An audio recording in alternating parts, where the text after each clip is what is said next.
안녕하십니까. 3월 14일 목요일 말씀 묵상 함께 시작하겠습니다. 오늘도 주님께서 말씀 가운데 우리에게 참된 풍요를 주시고 주님 안에서 기쁨을 누리는 하루를 허락해 주시기를 기도합니다. 오늘 본문은 누가복음 12장 13절에서부터 21절까지 말씀이고요. 어제 본문에서는 사람과 사람과의 관계, 정치적 문제였다고 한다면 오늘은 경제의 문제에 조금 더 맞추어져 있습니다. 내용 자체는 굉장히 단순한데요. 정치와 경제, 즉 우리가 살아가는 현실 세계 가운데서 그리스도인으로서 살아간다는 것이 어떤 것인지 생각해보는 시간 가졌으면 합니다. 그럼 먼저 말씀 보시겠습니다. 무리 중에 한 사람이 이르되, 선생님, 내 형을 명하여 유산을 나와 나누게 하소서. 이 사람아, 누가 나를 너희의 재판장이나 물건 나누는 자로 세웠느냐? 하시고 그들에게 이르시되, 삼가 모든 탐심을 물리치라.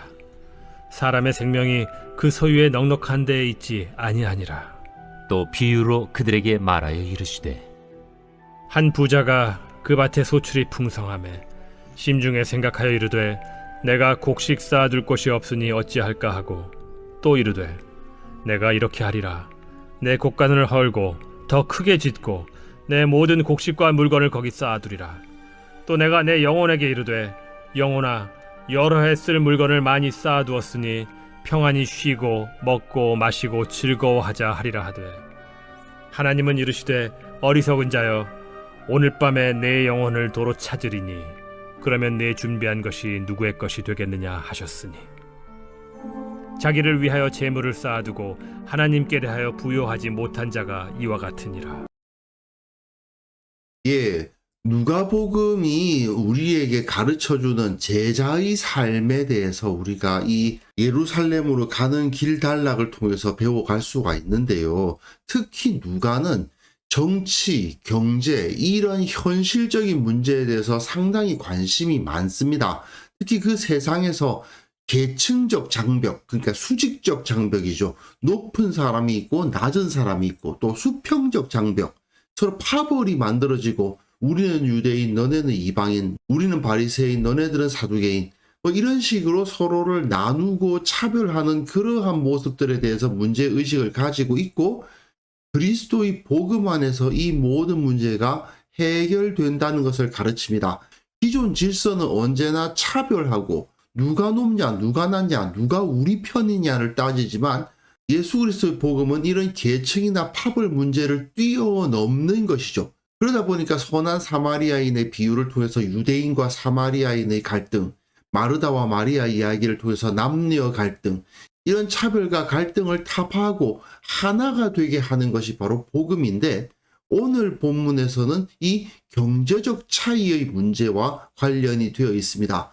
현대에도 마찬가지긴 합니다만은, 당시에는 정치적 권세를 가진 사람들이 경제적인 권세도 갖고 있었고 종교적으로도 높았습니다. 그러다 보니까 이 누가복음을 읽어가다 보면 정치적인 권세자 또는 종교적으로 높은 사람들 또는 부유한 자들이 정확하게 구분되어 설명되고 있지는 않다는 느낌을 받으실 거예요.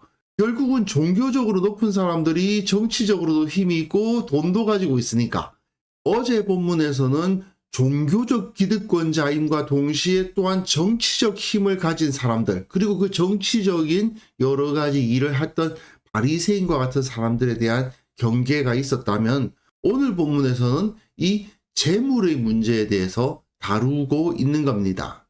무리 중에 한 사람입니다. 무리와 제자라는 표현에 대해서 우리가 잘 구별을 해야 됩니다. 제자가 하는 말이 있고 무리가 하는 말이 있는데, 무리 중에 한 사람이 말한다면 예수님을 따른다고 말은 하지만 제대로 온전히 헌신되지 않은 사람들이 세속적인 가치관을 추구하고 있는 어떤 사람 중에 한 사람이 그렇게 말했다는 뜻이죠. 선생님, 내 형을 명하여 유산을 나와 나누게 하소서 하니, 이 당시에는 보통은 장자가 다른 형제들보다 2배의 유산을 갖는 경우가 많았습니다. 대부분 그렇게 했고, 그러다 보니까 동생들은 형에 대해서 불만이 많죠. 형만 많이 가지고 우리 왜 이렇게 조금 가지나. 그래가지고 싸움을 하게 되는 경우가 생깁니다. 예수님이 가르치심을 가만히 살펴보면 모두가 평등하단 말입니다. 그러니까 돌아가신 아버지로부터 재산을 물려받았다면 그것을 형이나 동생이나 동등하게 나눠야지 왜 형은 2배를 가지고 나는 절반만 갖느냐? 이렇게 불만을 가질 수도 있겠죠. 그러니까 뭔가 이 세상을 바꿉시다. 세상은 지금 불평등합니다. 우리 함께 평등한 세상을 만듭시다. 이런 주장이라고 할 수도 있습니다. 그런데 예수님께서는 이 사람아, 누가 나를 너희의 재판장이나 물건 나누는 자로 세웠느냐? 이렇게 말씀하시면서 그걸 거부하시는 말씀을 하시는 거예요. 그리고 삼가 모든 탐심을 물리치라. 사람의 생명이 그 소유의 넉넉한데 있지 아니하니라. 자, 세상에서는 부유한 자들이 너무 많이 가지고 있다고 주장하면서 그들이 가진 것을 빼앗아서 가난한 자들에게 평등하게 나눠줘야 된다라고 주장하시는 분들이 꽤 있습니다. 그리고 그 사람들은 탐욕스러운 기득권자들, 부유한 자들을 비난하고 그들이 다른 사람들보다 더 많이 가지고 있다는 것은 잘못된 것이다, 불합리한 것이다 라고 주장하곤 하죠. 하지만 예수님의 가르침에 의하면 이는 그들이 비난하는 그 탐욕스러운 부자들, 탐욕스러운 기득권자들과 별 다를 바가 없는 태도입니다. 예수님은 사람의 생명이 그 소유의 넉넉한 데 있지 않다라고 가르치시면서 재물을 둘러싸고 갈등이 일어나는 이유가 뭐냐? 사실은 사람들이 은연중에 재물 없이는 살 수 없다고 느끼기 때문이라는 것을 지적하시는 거죠. 자기 재산에 생명이 걸려 있다라고 보기 때문입니다. 그러나 예수님께서는 이 문제에서 자유롭지 못하면 인간의 불평등 문제를 해결할 수 없다고 가르치시는 겁니다. 사람들이 재물 없이는 살 수 없다, 돈이 있어야 살 수 있다고 믿기 시작하면 세상의 불평등 문제는 절대 해결될 수가 없다는 겁니다. 자, 지금 여기서는 이 무리 중에 한 사람은 갖지 못한 사람의 입장에 있는 사람이에요. 예수님께서는 그것에 대해서 반대하시고, 그러니까 갖지 못한 자의 입장에서 예수님께서는 그를 지지해 주시지 않으셨다는 뜻이죠. 그럼 또한 가진 사람에 대해서도 지지해 주지 않으세요. 이 비유는 비교적 좀 단순한데요.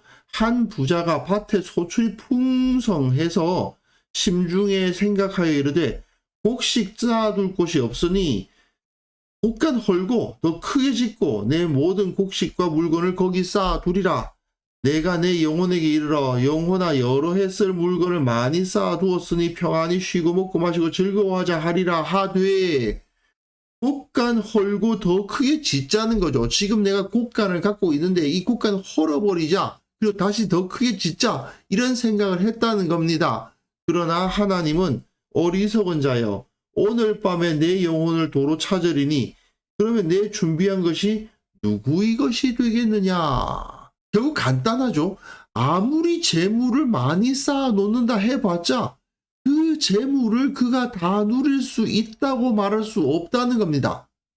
자기를 위해서 재물을 쌓아 놓았을 뿐 하나님께 대하여 부요하지 못한 사람들, 이들 역시 그 재산으로서 자기 생명의 유익을 얻지 못하기는 마찬가지인 거죠.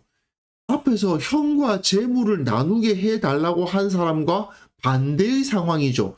재물을 갖지 못한 사람의 입장에서는 저 재물 가진 사람들로부터 재물을 나누어 갖게 해주십시오, 이렇게 주장하는 거고, 재물을 가진 사람들은 내가 이렇게 많은 것을 가지고 있으니 내가 영영이 즐겁게 살리라, 이렇게 생각하고 있는데 둘 다 틀렸다 이 말입니다.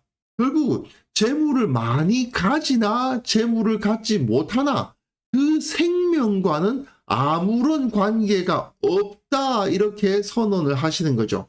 사실 오늘 이 본문은 이후에 이어질 가르침들을 위한 기초를 닦는 비유입니다. 재물이 많으면 내 생명을 길게 할 수 있을 것이라고 생각하지 말라고 하시는 거죠.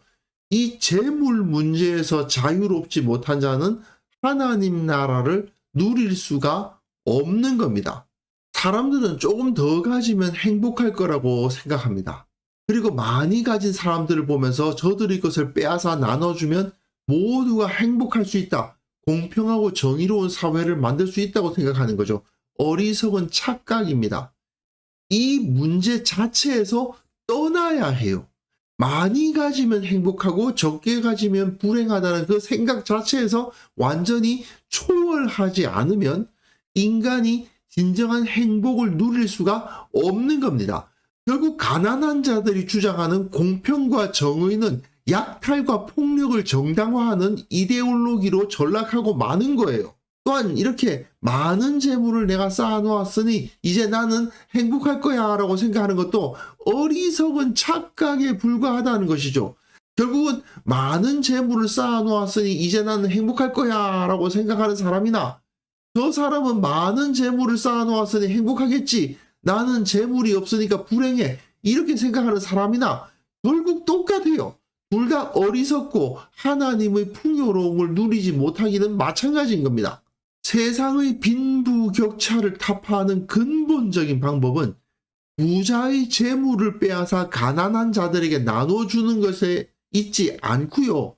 재물의 많고 적음 자체를 중요한 가치로 여기지 않게 하는 것입니다. 재물을 가진 자도 자기 재물에 의지하지 않고 재물이 없는 자도 재물을 가져야만 한다는 강박에서 벗어나야만 됩니다. 그래야만 이 세상이 진정한 평등한 사회가 될 수 있고 공평과 정의가 바로 설 수 있는 거죠. 하나님께서 모든 것을 가지시고 하나님께서 우리들에게 풍성하게 부어주신다는 것을 온전히 믿고 그것을 누릴 수 있을 때야만이 진정한 평등한 사회, 진정한 풍요로운 사회를 누릴 수 있는 겁니다. 그리고 우리들 예수 그리스도의 제자들은 뭐 하라고 이 세상에 보냄을 받은 사람들입니까? 이러한 생각을 가지고 이러한 마음을 가진 사람들을 이 세상에 만들어내라고, 이러한 사고를 가진 사람들이 공동체를 세우라고 이 땅에 보내심을 받았다는 것을 우리는 기억해야만 될 것입니다. 그래서 이 시간 함께 기도하실 때에는요, 내가 재물의 마음을 빼앗겨서 진정 귀한 것이 무엇인지 잃어버리는 그러한 어리석은 자가 되지 않게 하여 주옵소서. 우리 교회 모든 성도들 주께서 베풀어 주시는 그 참된 풍요를 누리게 하소서. 함께 기도하는 시간 가졌으면 합니다.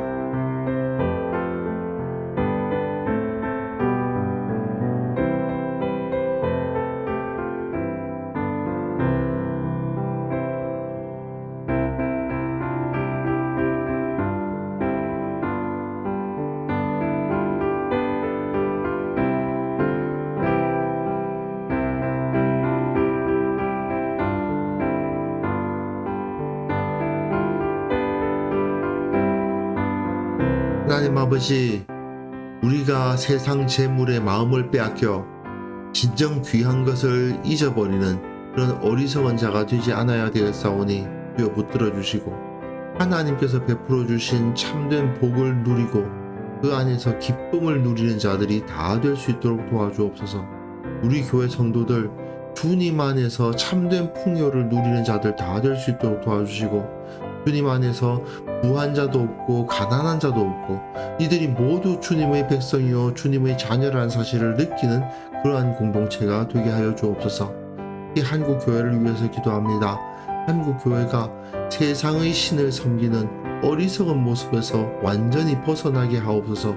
교회가 재물을 숭상하는 그런 모습들 정말 끝만큼도 없도록 주께서 은혜 내려주시고 성령의 능력으로 교회의 모든 지도자들과 모든 성도들을 깨우쳐 주시고 참된 거룩한 공동체로 세워질 수 있도록 도와주옵소서. 주님, 우리의 사명을 다시 한번 기억합니다. 세상 사람들은 재물을 쫓기 위해서 이리 뛰고 저리 뛰지만 우리는 하나님의 은혜가 있으면 내가 두려울 것이 없다 고백하며 기쁨으로 살아가는 자가 되라고 보내심을 받았음을 기억하게 하시고 이러한 생각을 가지고 하늘의 참된 풍요를 누리는 사람들을 더 많이 만들어내고 그런 사람들이 공동체를 세우라고 이 땅에 보내심을 받았다는 사실을 잊지 않게 하여 주옵소서. 오늘 그 사명 감당하는 하루가 되기를 원합니다. 오늘 주님께서 우리와 함께 하시고 주의 크신 능력으로 우리를 붙들어 주옵소서. 감사드리고 예수님의 이름으로 기도합니다. 아멘.